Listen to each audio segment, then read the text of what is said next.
Gli occhi luccicano come diamanti inondati di sole, sprizzano zampilli di speranza.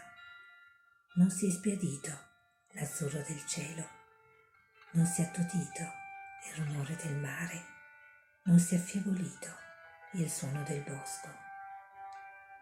Il dolore non ha spento la voglia di vivere.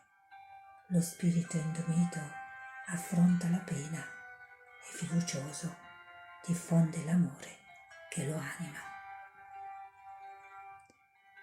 Norma Bertalmio.